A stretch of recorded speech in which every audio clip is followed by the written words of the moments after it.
दोस्तों, आज का सार है बुद्ध और भिखारी। एक बार एक भिखारी अपने जीवन से परेशान हो चुका था, क्योंकि उसे अपने जीवन को चलाने के लिए भीख मांगना पड़ता था। उसे हर एक चीज के लिए भीख मांगना पड़ता था।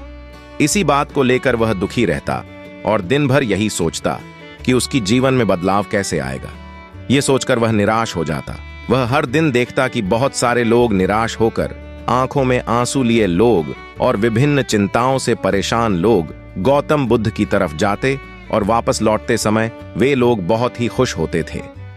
वह भिखारी यह नहीं समझ पा रहा था कि गौतम बुद्ध उनके साथ ऐसा क्या करते थे कि वे बेहद खुश हो जाते थे। वापस लौटते हुए लोगों के हाथों में ना तो ढेर सारे पैसे होते थे, ना ही सोने चांदी। तो फिर ऐसा क्या होता था कि लोग बुद्ध के पास से लौटते वक्त इतना खुश होते थे? यह सब सोचकर वह भिखारी भी निर्णय लिया कि वह भी महात्मा बुद्ध के पास जाएगा और देखेगा कि ऐसा वहां क्या हो रहा है कि दुखी लोग उनके पास जाकर खुश हो जाते हैं। वह बुद्ध से मिलने के लिए उनके पास चल पड़ा। जहां बुद्ध मौजूद थे वहां बहुत लंबी कतार लगी हुई थी, तो वह भिखारी भी कतार में लग गया। कतार में लगकर वह अपनी बारी का इंतजार करने लगा। देखते ही देखते उसकी बारी आई और उसने बुद्ध से कहा, बुद्ध, मैं बहुत ही गरीब हूं, मेरे पास कुछ भी नहीं है। मुझे अपना जीवन चलाने के लिए भी दूसरों से भीख मांगनी पड़ती है। अब आप ही बताइए कि मैं अपने जीवन को कैसे बेहतर कर सकूं। यह सब सुनकर बुद्ध ने कहा, तुम गरीब नहीं हो। तुम्हें ऐसा लगता है क्योंकि आज तक कभी तुमने किसी के लिए कुछ भी नहीं किया। ना ही तुमने कभी किसी को दान दिया, ना ही तुमने दूसरों के लिए कुछ किया। यह सब सुनकर भिखारी के मन में एक आशंका जाग उठी। अपनी आशंका को दूर करने के लिए भिखारी ने पूछा, मैं तो एक भिखारी हूं, मैं लोगों को दान कैसे दे सकता हूं और कैसे लोगों की सहायता कर सकता हूं? मुझे तो खुद अपना जीवन चलाने के लिए दूसरों से मांगना पड़ता है। यह सब सुनने के बाद गौतम बुद्ध थोड़ी देर चुप रहे और फिर उसे बोले, तुम्हारे पास हाथ है जिससे तुम लोगों की सेवा में लगा सकते हो और दूसरों का भला कर सकते हो। इसके अलावा तुम्हारे पास मुंह है जिससे तुम लोगों से अच्छी अच्छी बातें कर सकते हो और दूसरों का हौसला बढ़ा सकते हो।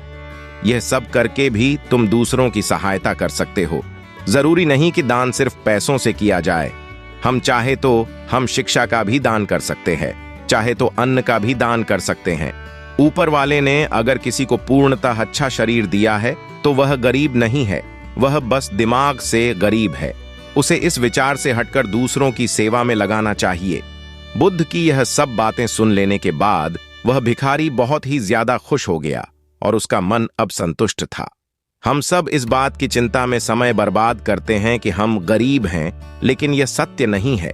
सत्य तो यह है कि जब तक हमारा शरीर पूरी तरह से बेहतर है तो हम उसका उपयोग करके आगे बढ़ सकते हैं और खुद के जीवन को बेहतर बना सकते हैं। अगर कोई व्यक्ति सिर्फ अपने गरीबी पर ध्यान दें और उसे बदलने की कोशिश ना करें तो वह मूर्ख है। इसके अलावा हमें इस कहानी से यह भी सीख मिलती है कि दान सिर्फ धन का ही नहीं, शिक्षा, भोजन, अच्छे विचार आदि का भी किया जाना जरूरी है।